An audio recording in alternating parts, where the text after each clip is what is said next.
जरा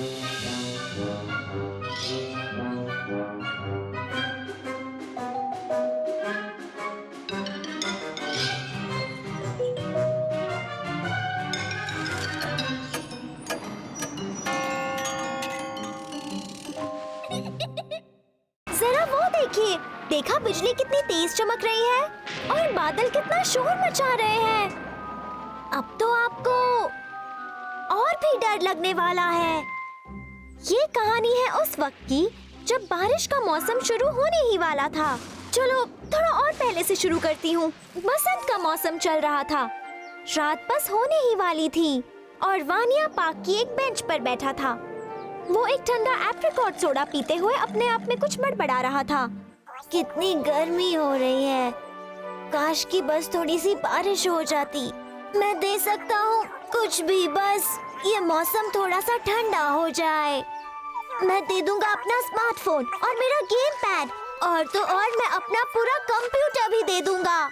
उसने ऐसा कहा ही था कि मैम, एक जोर की बिजली कड़की, जोर से बादल गरजे और एक जोर की दहाड़ सुनाई दी। बादल गरजे, बिजली कड़की, बरसने लगी बारिश और साथ में ओले भी। वानिया को बारिश मांगने का पछतावा हो रहा था। उससे बर्दाश्त नहीं हुआ और वो फूट फूट कर रोने लगा। ओह, मुझे बहुत डर लग रहा है।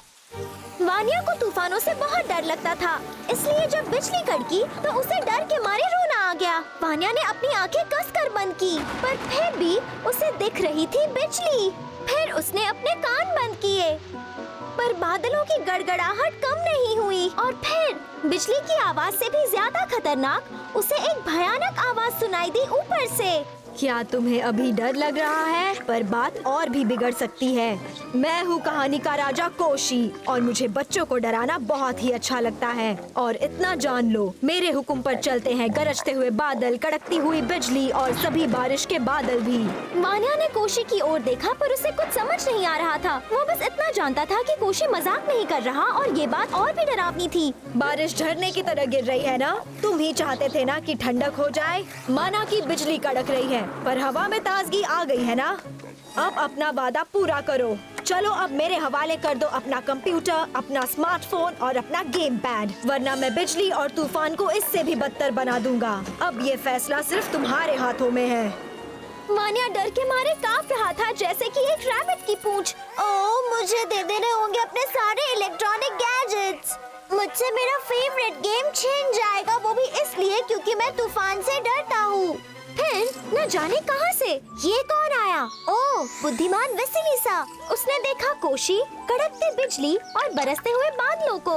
उसने सुनी गरजते बादलों की आवाज और फिर उसने वानिया से कहा, हे, चलो मेरे दोस्त, वहाँ से उठो, डरने वाली कोई बात नहीं है। ऐसे ही वक्त के लिए तो लाइटनिंग रॉड का आविष्कार किया गया है। वानिया ने सिर ऊपर किया और देखा कि कोशी बिजली गिरा रहा था, पर उसमें से एक भी जमीन पर नहीं गिरी। वो सभी लाइटनिंग रॉड पर ही गिर रही थी।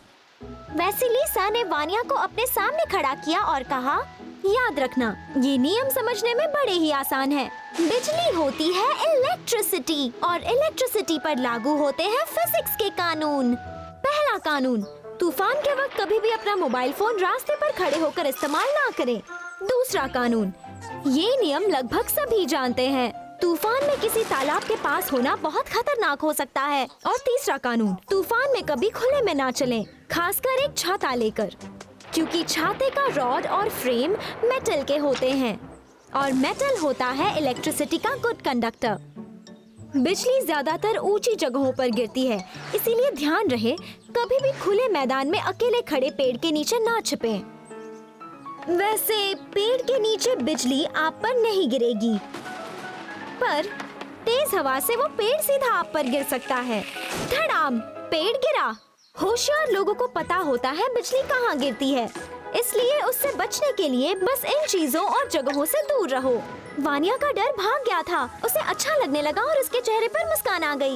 ये नियम कितने आसान है, डरने वाली तो कोई बात ही नहीं। और कोशी ने उस पर बिजली से जोरदार हमला किया, पर कोई फायदा नहीं हुआ। उल्टा वो ही बारिश में भीगकर कांपने लगा। वो गुर्राया, चीखा, चिल्लाया और उसने बहुत हाथ पैर मारे, पर उससे कुछ भी नहीं हुआ। आखिर वो समझ गया कि उसके पास वापस अपनी दुनिया में जाने के अलावा और कोई चारा नहीं था, वो भी बिना कोई गेम पैड, कंप्यूटर या स्मार्टफोन के। अगर कभी तूफान आए और बिजली कड़के तो बस ये नियम याद रखिए, बिना घबराए बस उनका पालन कीजिए और डरने वाली कोई बात नहीं होगी। और अगर आप उनका पालन नहीं करना चाहते हैं तो प्लीज अपने साथ रखिए अपना एक पर्सनल लाइटनिंग रॉड। तो बताइए, जंगल में जाने से किसे डर लगता है?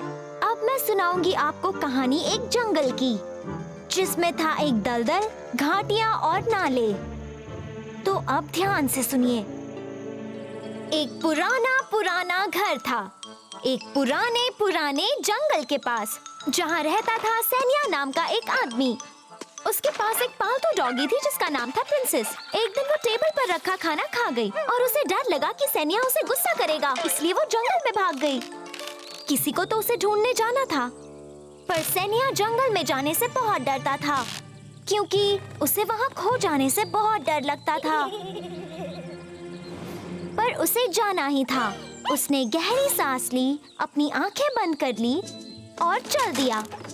हे प्रिंसेस, प्रिंसेस, तुम कहाँ हो? वो डालियों से टकराता रहा, चोटें खाता रहा, पर उसने आंखें नहीं खोली क्योंकि उसे डर लग रहा था। फिर उसे लगा जैसे कोई आवाज आई हो लेफ्ट से, राइट से, ऊपर से। कुछ वक्त तक सेनिया जंगल में दलदल, घाटी और नालों के बीच भटकता रहा और फिर वो आया 3 पाइन के पेड़ों के पास। मतलब वो जंगल में खो गया था। चलो, उसने सोचा, मेरे और मेरी डॉगी का किस्सा तो अब यहीं खत्म हो गया। मेरी प्यारी प्रिंसेस, मैं तुम्हें कभी नहीं ढूंढ पाऊंगा। और फिर कुछ हुआ। सेनिया को लगा जैसे उसे कोई पुकार रहा हो। उसने अपनी आंखें खोली। अरे बाप रे! दिन ढल चुका था, आसमान में घने बादल थे, उसके चारों ओर था एक घना और खामोश जंगल। वो आवाज फिर से आई, घूम जाओ और जंगल की ओर पीठ करके मेरी तरफ देखो। सेनिया बेचारा सहम गया और फिर वो धीरे से पीछे मुड़ा। ठीक उसके सामने एक स्टंप पर खड़ा था एक लड़का जो बिना कुछ कहे सीधे उसकी आंखों में देख रहा था। सेनिया बहुत डर गया था, पर उसने बिना ये जाहिर करते हुए कहा, क्या हाल है दोस्त? मैं बस यहाँ से गुजर रहा था। वाओ, तुम तो काफी स्ट्रिक्ट लगते हो। क्या तुम इस जंगल में रहते हो? ओह नहीं, ऐसा नहीं हुआ था। तो हुआ यूं, वो अजीब सा लड़का सेनिया को देखते हुए दाने थूक रहा था और फिर उसने कहा, एक राजा, एक राजकुमार, एक मोची, एक दर्जी, बताइए इनमें से आप कौन है सर? चलिए अब जल्दी से बताइए, अच्छे और भले लोगों को इंतजार मत करवाइए। तो सेनिया ने उसे प्रिंसेस के बारे में सब बताया, कैसे वो भाग गई और वो खुद कैसे जंगल में खो गया। मैं हूँ मकार, एक चरवाहा, लड़के ने कहा। आप सर काफी अंदर आ गए हैं, मैं तो गाय के बछड़ों को भी यहाँ आने नहीं देता। मेरी मदद करो मकार, मुझे मेरे घर लौटने में मदद करो। सेनिया गिड़गिड़ाया। जब मैं स्कूल में था, मैं तो कभी साइंस होमवर्क नहीं करता था, इसलिए मुझे किसी भी दिशा को पहचानना नहीं आता, ना ही कंपास पढ़ना आता है। अब मुझे जंगल में जाने से डर लगता है। मकार ने गहरी सांस ली। हाँ, आपके जैसे कई लोग हैं, अनपढ़ मशरूम हंटर्स, जो हमेशा ही खो जाते हैं। पर मैं आपकी मदद करूंगा, आप मुझे थोड़े अच्छे लगे। और फिर वो दोनों चल पड़े उस घने जंगल में। चलते चलते वो पीछे मुड़कर सेनिया की ओर मुड़ा और उसे पीछे आते रहने का इशारा किया और फिर उसने अपना सिर हिलाया। हर तरफ सन्नाटा बढ़ता जा रहा था, जंगल घना होता जा रहा था, वो डरावना था। अचानक उन्हें सामने एक रोशनी नजर आई, 1, 2 और फिर तीसरी भी। फिर सेनिया ने ऊपर देखा और उसे बस कुछ ही दूरी पर अपना गांव दिखाई दिया। थैंक यू मकार, सेनिया ने खुश होकर उस लड़के से कहा। ओह, पर वो चरवाहा तो अचानक गायब हो गया था, जैसे कि वो कभी वहाँ था ही नहीं। सोचते हुए सन्या अपने पुराने घर के पास गया। वाओ, प्रिंसेस तो पहले से दरवाजे के पास बैठी थी, अपनी पूंछ हिलाते हुए। प्रिंसेस तो खोई ही नहीं थी और वो जल्दी से वापस घर आ गई थी, क्योंकि वो दिशाओं को अच्छी तरह समझती है।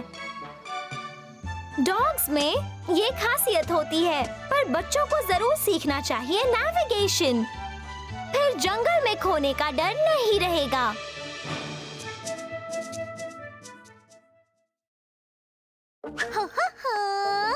पता नहीं सारे कार्टून्स कहाँ छुप गए हैं। चलो जांच शुरू करते हैं। 1 2 3 और 4 5 6 ढूंढो जो कार्टून अच्छे। माइक्रोफोन में तुम कहो माशा एंड द बेयर मिले चलो। समझ गए नन्हे गुरु, अब अभी हो जाओ शुरू।